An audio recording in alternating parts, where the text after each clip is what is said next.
Hello everyone, Shrimati मोहरे देवी Tapadia girls college के इस यूट्यूब चैनल में आप सभी का बहुत बहुत स्वागत है। आज हम बात करेंगे परियोजना के बारे में। तो सबसे पहले हमारा टॉपिक का हेडिंग डालते हैं परियोजना, प्रोजेक्ट। ये प्रोजेक्ट या परियोजना क्या होती है? इससे एक सिंपल सा अर्थ है, जब हम किसी लाभ के उद्देश्य से कहीं पैसा लगाते हैं तो उसे एक परियोजना के रूप में समझा जाता है। तो या हम ऐसे कह सकते हैं कि परियोजना एक ऐसी प्रक्रिया है, एक ऐसी प्रोसेस है जिसमें लाभ के उद्देश्य से पैसा लगाया जाता है, लाभ निहित होना चाहिए। ठीक है। अब आप ये भी देखेंगे कि बहुत सारी परियोजनाएं ऐसी भी होती है जिसमें लाभ उद्देश्य नहीं होता है, इसमें सेवा उद्देश्य भी हो सकता है। लेकिन एक कंपनी या ये उद्योग धंधों की तरफ से यदि देखा जाए तो परियोजना में लाभ निहित होना आवश्यक है। यदि सरकार के द्वारा किसी प्रकार की कोई परियोजना बनाई जाती है तो उसमें लाभ उद्देश्य नहीं होता है। जैसे कि हमारे क्षेत्र में इंदिरा गांधी नहर परियोजना, ठीक है, इंदिरा गांधी नहर परियोजना है, वो चल रही है। अभी हमारे गंगानगर, हनुमानगढ़, राजस्थान के है ना, जो एरिया है, जिले बड़े, उस साइड से उनकी एंट्री भी हो चुकी है। लेकिन पूरे क्षेत्र में फैलाने का उसका जो प्रोजेक्ट है अभी तक पूरा नहीं हुआ है। लेकिन उसमें कोई लाभ उद्देश्य नहीं है, वो सेवा उद्देश्य है, लोगों को पीने का और सिंचाई के लिए पानी की जो है वो आवश्यकताओं को पूर्ति की जा सके इसके लिए।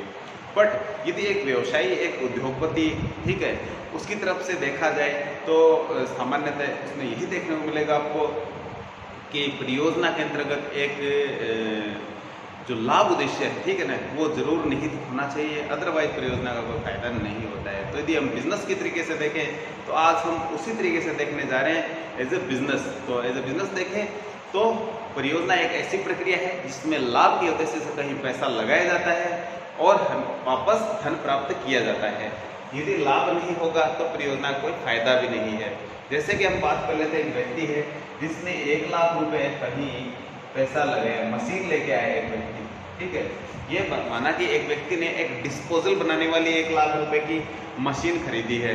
अब उससे वो मशीन चलेगी, ठीक है। मशीन का जीवन काल है वो 10 साल है। मशीन का जो लाइफ टाइम है वो है 10 साल। और मशीन 1 लाख रुपए से अर्निंग पर मंथ है, उसकी जो है 30,000 अर्निंग है पर मंथ। तो इस तरीके से आप देख रहे हो कि व्यक्ति ने मशीन लगाई थी, कितने की मशीन लगाई थी? 1 लाख रुपए की। पर मंथ इनकम इसकी है कितनी? 30,000 रुपया है। तो 10 साल इसके जीवन काल में ये 30,000 रुपये कमाएगा, तो ये 10 साल में 3 लाख रुपए कमा लेगा ये। तो इस तरीके से देखा जाए तो इसमें लाभ मिला व्यक्ति को, और एंड में भी जो इसकी वैल्यू है, मानिए 10 साल बाद में इसकी आधी रह जाती है, 50,000 रह जाती है, तो वो भी कहीं ना कहीं उसको बेच करके पैसा कमाएगा। तो इस तरीके से इसने, जो व्यक्ति ने सोचा था, अर्निंग का जो सोर्स बनाया था, वो इस तरीके से कहने का मतलब है एक परियोजना को एक रूप दिया गया है। तो परियोजना में ख्याल से समझ गए होंगे कि लाभ के उद्देश्य से जब कहीं पैसा लगाया जाता है तो उसे हम किस रूप में समझते हैं? उसको हम परियोजना के रूप में समझते हैं। तो विभिन्न प्रकार की परियोजनाएं हमारे देश में चल रही है, और इसके अलावा हमारे क्षेत्रों में भी बहुत सारी परियोजनाएं चलती है। तो हम कभी गौर नहीं कर पाते कि क्या ये परियोजनाएं हम किताबों में पढ़ पाएंगे इनको। तो हम आज उन्हीं को कुछ एक को साथ में एग्जांपल देते हुए चलेंगे, और आप इनको अपने स्टडी बेस के साथ भी इसको देखते हुए मिलोगे इसको। तो प्रोजेक्ट जो इसके बारे में बात करें, परियोजना के बारे में, इसका तो बेसिक अर्थ आप समझ गए होंगे कि लाभ के उद्देश्य से जहाँ कहीं पैसा लगाया जाता है तो वापस जब पैसा कमाया जाता है तो जो सारी प्रोसेस है उसको हम किस रूप में समझते हैं? परियोजना के रूप में समझते हैं। तो परियोजना क्या होगी? एक प्रोसेस है, एक प्रक्रिया है जिसमें लाभ के उद्देश्य से कहीं पैसा लगाया जाता है। तो ये था इसका सिंपल अर्थ। अब इसकी विशेषताओं पे चलते हैं। तो इसकी विशेषताएं हैं, तो इसकी जो विशेषताएं हैं उनके बारे में हम 1 बाय 1 डिस्कस करेंगे। हमने विशेषता लिख रखी है यहाँ। तो सबसे पहला इसकी विशेषता में जो पॉइंट है वो है पूर्व निर्धारित उद्देश्य। जब भी कोई परियोजना बनाई जाती है तो उसका एक उद्देश्य पहले से ही निर्धारित होता है। ये जो परियोजनाएं हैं ये आर्थिक उद्देश्य से लेकर हो सकती है, ये परियोजनाएं सामाजिक उद्देश्य से लेकर हो सकती है, ये परियोजनाएं जो है वो लाभ की दृष्टि से भी, लाभ उद्देश्य से भी हो सकती है, और एक भवन निर्माण से भी संबंधित हो सकती है। तो इस तरीके से कहने का मतलब है ये अलग अलग तरीके से प्रयोजन होती है। तो पीछे इनके सबसे क्या है, पहले पूर्व निर्धारित उद्देश्य होता है कि इस उद्देश्य को लेकर के परियोजना हमारी जो तैयार की जा रही है। यदि हम बात करें हमारे क्षेत्र में, यदि इंडस्ट्रियल क्षेत्र को विकसित करना है तो वो भी एक परियोजना, वो सरकार की परियोजना है। तो हमारा जो इंडस्ट्रियल जो हमारा क्षेत्र है, जैसे हम देखते हैं कि हमारे आसपास में है जो बहुत कम ही क्या उद्योग वगैरह बहुत कम होते हैं, ठीक है, फैक्ट्रियाँ कंपनियाँ कम होती है। तो सरकार यदि किसी प्रकार का ये सोच दिमाग में सोच विचार करे कि इस क्षेत्र को डेवलप करना है, तो उस तरीके से फिर वो एक नई परियोजना सरकार के द्वारा स्टार्ट हो गई है। और एक व्यक्ति है जो मान लो ये माना कि वो कॉलेज स्कूल ऐसे बना रहा है, ठीक है, बिल्डिंगें बना रहा है, और ना वहाँ उसका उद्देश्य क्या है, कॉलेज और स्कूल चलाना है, तो उसका वो उद्देश्य अलग है। वो भवन बना रहा है जो स्कूल और कॉलेज के लिए, तो उसका जो उद्देश्य है वो क्या है, बिल्कुल अलग, वो उसका जो उसकी परियोजना का जो उद्देश्य है। तो इस तरीके से अलग अलग प्रकार की जो परियोजनाएं हैं वो हमें देखने को मिलती है, लेकिन सभी में क्या होता है, पूर्व निर्धारित उद्देश्य होता है। उद्देश्य यदि आप निर्धारित नहीं करोगे तो जो परियोजना है उसको सही तरीके से आप क्रियान्वित नहीं कर पाते हो। दूसरा इसका पॉइंट है समय परिप्रेक्ष्य। तो प्रत्येक योजना है जब भी स्टार्ट की जाती है उसका एक स्टार्टिंग से लेकर अंत तक एक सिस्टम होता है, समय होता है कि इतने समय में ये काम स्टार्टिंग स्थापना से लेकर के परियोजना स्थापना से लेकर के परियोजना अंत तक का जो समय होता है वो निश्चित होता है। तो वो निश्चित समय जरूर होना चाहिए। जैसे कि यदि बात करें तो एक व्यक्ति है जैसे भवन बना रहा है स्कूल और कॉलेज के लिए, वो उसने टाइम दे दिया कि हाँ भाई ये स्कूल है जो कॉलेज का भवन है, तो ये 2 साल के अंतर्गत जो इसका निर्माण हो जाना चाहिए। तो वो जो योजना है हमारी वो उसका समय का परिप्रेक्ष्य दे दिया उसमें कि देखिए ये 2 साल में आपकी जो योजना है पूरी कंप्लीट हो जाएगी भवन निर्माण की जो। तो इस तरीके से कहना मतलब समय भी इसमें एक टॉपिक होता है। एकल अस्तित्व है, जब भी कोई योजना बनती है उसका जो कहने मतलब प्रबंध व्यवस्था है वो एक व्यक्ति के ही द्वारा निर्देशित होती है। इसका अस्तित्व एक व्यक्ति के द्वारा ही इसको संचालित किया जाता है, इसीलिए इसको एकल अस्तित्व के रूप में हम समझ सकते हैं। यदि हम बात करें कि एक व्यक्ति ने कहीं हॉस्पिटल बनाने का प्रोजेक्ट बना लिया, प्लान बना लिया है, तो वो जिस व्यक्ति ने सोचा है ये उसी का प्लान है, उसी के द्वारा सारा प्रबंध वहाँ किया जाएगा और वो व्यक्ति वहाँ सारी सुविधाएं उपलब्ध करवाएगा बनाने के लिए हॉस्पिटल के जो भी इसकी जरूरतें होगी। तो इस तरीके से उसकी एक परियोजना है। तो इसका कहना मतलब है एकल अस्तित्व होता है कि एक से ही डायरेक्शन आगे जो चलेगा, ठीक है, उसके अकॉर्डिंग ही एक व्यक्ति के अनुसार ही वो काम होता है। इसलिए परियोजना में एकल अस्तित्व होता है। बात करें अगला जो हमारा टॉपिक है संसाधन आप जानते हो जो सिंपल से रूप में हम समझेंगे तो पैसे की बात करते हैं संसाधन। तो प्रत्येक परियोजना में बिना संसाधन यानी बिना पैसे के कोई भी परियोजना संचालित नहीं की जा सकती। और यदि बात करें संसाधन को थोड़ा और विस्तृत रूप ले ले तो हम बात करते हैं उत्पत्ति के संसाधन, इसमें भूमि, पूंजी, श्रम, साहस, प्रबंध वगैरह, ये इन सभी के सहयोग से सभी के सहयोग से ही कोई है जो परियोजना पूरी हो सकती है। तो इसकी विशेषता है कि बिना संसाधनों की कोई भी परियोजना है जो पूरी नहीं की जा सकती। फॉर एग्जाम्पल हमने ये प्लान बना लिया है कि इस बार हमारी एक परियोजना हम अपने स्तर पे ले लेते कि हमारी एक योजना है, परियोजना है कि हम एक फैक्ट्री लगाएंगे हमारे क्षेत्र के आसपास में, ठीक है। तो हमने वो प्रोजेक्ट स्टार्ट कर दिया है। तो उसके लिए सबसे पहले हमें चाहिए भवन।